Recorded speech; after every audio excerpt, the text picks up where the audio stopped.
आपने राजा विक्रम और बेताल का नाम जरूर सुना होगा। बेताल द्वारा राजा विक्रम को कही गई कहानियां बच्चों के साथ साथ बड़े बूढ़े भी बड़े चाव से सुनते हैं। यदि आपने नहीं सुना तो संक्षेप में जान लीजिए। राजा विक्रम उज्जैन देश के राजा थे। वो एक योगी के कहने पर बेताल को मसान में स्थित पीपल के पेड़ से उतारकर योगी के पास लाने के लिए जाते हैं, लेकिन बेताल भी कम चालाक नहीं था। वो बार बार राजा के बंधन से छूट वापस पेड़ पर जा लटकता था।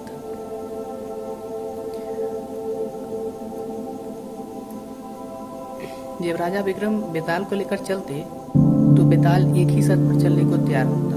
उसका शर्त था कि राजा विक्रम रास्ते में कुछ भी नहीं बोलेगा। यदि बोला तो मैं उसी समय फिर से पेड़ पर जा लटकूंगा। विक्रम को यह शर्त स्वीकार ही करना पड़ता, क्योंकि बेताल की योग बल के सामने उसकी शक्ति कमजोर पड़ जाती थी। राह में चलते समय बेताल राजा विक्रम को कहानी सुनाता, जिससे कि राह जल्दी कट जाए और भयानक डरावनी जंगल से मनोरंजन भी हो। विक्रम कुछ भी बोल नहीं सकते थे। वो बेताल के शर्तों से बाध्य होते थे। कहानी के अंत में राजा बेताल से प्रश्न करता है, जिनका उत्तर जानने के लिए बेताल के साथ साथ गंधर्व, देवतागण, ऋषिगण भी उत्सुक रहते थे। राजा विक्रम बड़े ही न्यायप्रिय प्रतापी थे। तीनों लोकों में उनका न्याय सर्वश्रेष्ठ माना जाता था, और बेताल का जो पेचीदगियों से भरा प्रश्न होता था वो न्याय आधारित ही होता था। इसी कारण सभी उनके न्याय सुनने के लिए उत्सुक रहते थे। लेकिन जैसे ही वो उत्तर देते, बेताल उत्तर सुनने के बाद हवा में उड़ के भाग जाता, क्योंकि विक्रम न बोलने की शर्त जो तोड़ देते थे। यह एक परेशानी भी थी कि बेताल कहानी के अंत में राजा विक्रम को कहता है कि यदि तू मेरे प्रश्नों का उत्तर जानते हुए भी नहीं बताएगा तो मैं अपने योग बल से तुम्हारे सिर के टुकड़े टुकड़े कर दूंगा। विक्रम बाध्य हो जाते थे, क्योंकि उनसे उत्तर ज्ञात होता था। यदि विक्रम चाहते तो बेताल की कहानियों को अपना ध्यान हटा सकते थे, जिसके फलस्वरूप वो कहानी ठीक से नहीं सुन पाते और उनको उत्तर भी पता नहीं होता। साथ ही न बोलने की शर्त भी टूटती, परंतु उन्होंने ऐसा नहीं किया, क्योंकि विक्रम जानते थे बेताल बहुत ज्ञानी है। उनकी कहानियां में जीवन, राजकाज तथा गृहस्थी से संबंधित अनेक ज्ञान की बातें छिपी हैं। इस कारण से वे बेताल की कहानियों को बड़े गौर से सुनते थे। दोस्तों, बेताल ने जो मनोरंजन कहानियां विक्रम को सुनाए थे, उन सभी को आदरणीय सोमदेव जी ने लिखा है।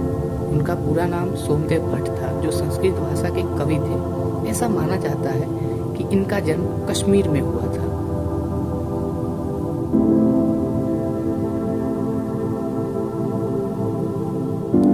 तो चलिए सुनते हैं कहानी का पहला अध्याय, विक्रम बेताल की कहानी भाग 1। इस कहानी का शीर्षक है पाप किसको लगा। काशी में प्रताप मुकुट नाम का राजा राज्य करता था। उसने वज्र मुकुट नाम का एक बेटा था। एक दिन राजकुमार दीवान के लड़के के साथ खेलकर शिकार खेलने जंगल गया। घूमते घूमते उन्हें तालाब मिला। उसमें पानी में कमल खिले थे और हंस किलोल कर रहे थे। किनारे पर घने पेड़ थे, जिन पर पक्षी चहचहा रहे थे। दोनों मित्र वहां रुक गए और तालाब के पानी में मुंह धोकर ऊपर महादेव के मंदिर पर गए। घोड़ों को उन्होंने मंदिर से बांध दिया। वो मंदिर में दर्शन करके बाहर आए तो देखा तालाब के किनारे कोई राजकुमारी अपनी सहेलियों के साथ स्नान करने आई है। दीवान का लड़का तो वही एक पेड़ के नीचे बैठा रहा, पर राजकुमार से रहा न गया। वो आगे बढ़ गया। राजकुमार ने उसकी ओर देखा और उस पर मोहित हो गया। राजकुमारी भी उसकी तरफ देखती है। फिर उसने किया क्या कि जूरे में से कमल का फूल निकाला और कान से लगाया, दांत से कुतरा, पैर के नीचे दबाया और फिर छाती से लगा अपनी सखियों के साथ चली गई। उसके जाने पर राजकुमार निराश हो अपने मित्र के पास आया और सब हाल सुनाकर बोला, मैं इस राजकुमारी के बिना रह नहीं सकता, पर मुझे ना तो इसका नाम मालूम है, न ठिकाना, वह कैसे मिलेगी। दीवान के लड़के ने कहा, राजकुमार आप इतना घबराए नहीं, वह सब कुछ बता गई है। राजकुमार ने पूछा, कैसे? वो बोला, उसने कमल का फूल सिर से उतार कर कानों से लगाया तो उसने बताया कि मैं कर्नाटक की रहने वाली हूँ। दांत से गुजरा तो उसका मतलब था कि मैं दंतावट राज की बेटी हूँ। पाँव से दबाने का अर्थ था कि मेरा नाम पद्मावती है, और छाती से लगाकर उसने बताया कि तुम मेरे दिल में बस गए हो। इतना सुना था कि राजकुमार खुशी से फूल उठा। बोला, अब मुझे कर्नाटक देश में ले चलो। दोनों मित्र वहाँ से चल दिए। घूमते फिरते, सैर करते दोनों कई दिन बाद वहां पहुंचे। राजा के पास महल में गए तो एक बुढ़िया अपने द्वार पर बैठी चरखा काटती मिली। उसके पास जाकर दोनों घोड़ों से उतरे और बोले, माई, हम सौदागर हैं, हमारा सामान पीछे आ रहा है, हमें रहने को थोड़ी जगह दे दो। उनकी शकल सूरत देख और बात सुनकर बुढ़िया मन में ममता उमड़ आई। बोली, बेटा, तुम्हारा घर है, जब तक जी आए रहो। दोनों वहीं ठहर गए। दीवान के बेटे ने उससे पूछा, माई, तुम क्या करती हो? तुम्हारे घर में कौन कौन है? तुम्हारी गुजर कैसे होती है? बुढ़िया ने जवाब दिया, बेटा, मेरा एक बेटा है जो राजा की चाकरी में है। मैं राजा की बेटी पद्मावती की धाई हूँ। बूढ़ी हो जाने के कारण अब मैं घर में ही रहती हूँ।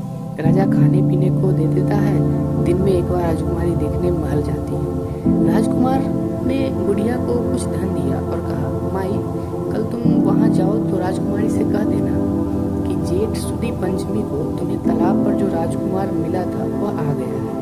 अगले दिन जब बुढ़िया राजमहल गई तो उसने राजकुमार का संदेश उसे दे दिया। सुनते ही राजकुमारी ने गुस्सा होकर हाथों में चंदन लगाकर उसके गाल पर तमाचा मारा और कहा, मेरे घर से निकल जा। बुढ़िया ने घर आकर सब हाल राजकुमार को सुनाया। राजकुमार हक्का बक्का रह गया। तब उसके मित्र ने कहा, राजकुमार अब घबराए नहीं, उसकी बातों सोच समझे।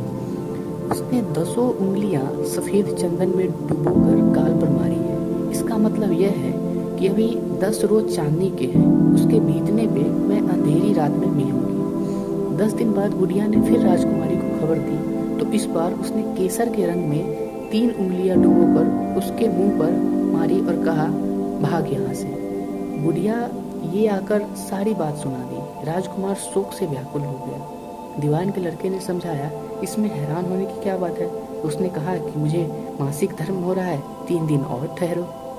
3 दिन बीतने पर बुढ़िया फिर वहां पहुंची। इस बार राजकुमार ने उसे फटाकर पश्चिम की खिड़की से बाहर निकाल दिया। उससे आकर राजकुमार को बता दिया। सुनकर दीवान का लड़का बोला, मित्र, उसने रात को तुम्हें इस खिड़की की राह बुलाया है। मारे खुशी के राजकुमार उछल पड़ा। समय आने पर उसने बुढ़िया की पोशाक पहनी, इत्र लगाया, हथियार बांधे। दोपहर रात बीतने पर वह महल में जा पहुंचा और खिड़की से होकर अंदर पहुंच गया। राजकुमारी वहां तैयार खड़ी थी। वह उसे भीतर ले गई। अंदर का हाल देखकर राजकुमार की आंखें खुल गई। वह एक से एक बढ़कर चीजें थी। रात भर राजकुमारी और राजकुमार साथ रहे। जैसे ही दिन निकलने को आया, राजकुमार ने राजकुमार को छुपाया दिया और रात होने पर फिर बाहर निकाल लिया। इस तरह कई दिन बीत गए। अचानक एक दिन राजकुमार को अपने मित्र की याद आई। उसे चिंता हुई कि पता नहीं उसका क्या हुआ होगा। उदास देखकर राजकुमारी ने कारण पूछा तो उसने बता दिया। बोला, वह मेरा बहुत प्यारा दोस्त है, बड़ा चतुर है, उसकी होशियारी से ही तुम मुझे मिल पाई। राजकुमारी ने कहा, मैं उसके लिए बढ़िया बढ़िया भोजन बनाती हूँ, तुम उसे खिलाकर तसल्ली से देकर लौट आना। खाना साथ में लेकर राजकुमार अपने मित्र के पास पहुंचा। वह महीने भर से नहीं मिले थे। राजकुमार ने मिलने पर सारा हाल सुनाकर कहा कि राजकुमारी को मैंने तुम्हारी चतुराई के बारे में सारी बातें बता दी है, तभी उसने यह भोजन बनाकर भेजा है। दीवान का लड़का सोच में पड़ गया। उसने कहा, यह तुम्हें अच्छा नहीं किया। राजकुमारी समझ गई कि जब तक मैं हूँ वह तुम्हें अपने बस में नहीं रख सकती, इसीलिए उसने इस खाने में जहर मिलाकर भेजा है। यह कहकर दीवान के लड़के ने थाली में से एक लड्डू उठाकर कुत्ते के आगे डाल दिया। खाते ही कुत्ता मर गया। राजकुमार को बहुत बुरा लगा। उसने कहा, ऐसी स्त्री से भगवान बचाए, मैं अब उसके पास नहीं जाऊंगा। दीवान का बेटा बोला, नहीं, अब ऐसा उपाय करना चाहिए जिससे हम उसे घर ले चलें। आज रात को तुम वहाँ जाओ। जब राजकुमारी सो जाए तो उसकी बाईं जांघ पर त्रिशूल का निशान बनाकर उसके गहने लेकर चले आना। राजकुमार ने ऐसा ही किया। उसके आने पर दीवान का बेटा उसे साथ ले योगी का भेष बना मरघट में जा बैठा और राजकुमार से कहा, तुम ये गहने लेकर बाजार में बेच आओ। कोई पकड़े तो कह देना कि मेरे गुरु के पास चलो और यहाँ से ले आना। राजकुमार गहने लेकर शहर गया। महल के पास एक सुनार को उसने दिखाया। देखते ही सुनार उन्हें पहचान लिया और कोतवाल के पास ले गया। कोतवाल ने पूछा तो उसने कह दिया कि ये मेरे गुरु ने मुझे दिए हैं। गुरु को भी पकड़वा लिया। अब राजा के सामने पहुंचे। राजा ने पूछा, योगी महाराज, ये गहने आपको कहाँ से मिले? योगी बने दीवान के बेटे ने कहा, महाराजा, मैं मसान में काली चौदस की डाकनी मंत्र सिद्ध कर रहा था कि डाकनी आई, मैंने उसके गहने उतार लिए, उसकी बाईं जांघ पर त्रिशूल का निशान बना दिया। इतना सुनकर राजा महल में गया, अपनी रानी से कहा कि पद्मावती की बाईं जांघ पर देखो, त्रिशूल का निशान तो नहीं।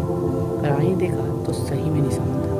राजा को बहुत दुख हुआ। बाहर आकर वो योगी को एक और ले जाकर बोला, महाराज, धर्मशास्त्र में खूंटी स्त्रियों के लिए क्या दंड है? योगी ने जवाब दिया, राजन, ब्राह्मण, गौ, स्त्री, लड़का और अपने आश्रय में रहने वाली कोई खोटा काम हो जाए तो उसे देश निकाला दे देना चाहिए। यह सुनकर राजा ने पद्मावती को डोली बिठाकर जंगल में छुड़वा दिया। राजकुमार और दीवान के बेटे तो ताक में ही बैठे थे कि राजकुमारी अकेली पाकर साथ ले और अपने नगर लौट आए और आनंद से रहने लगे। इतनी बात सुनकर बेताल बोला, राजन, यह बताओ कि पाप किसको लगेगा? विक्रम ने कहा, पाप तो राजा को लगा।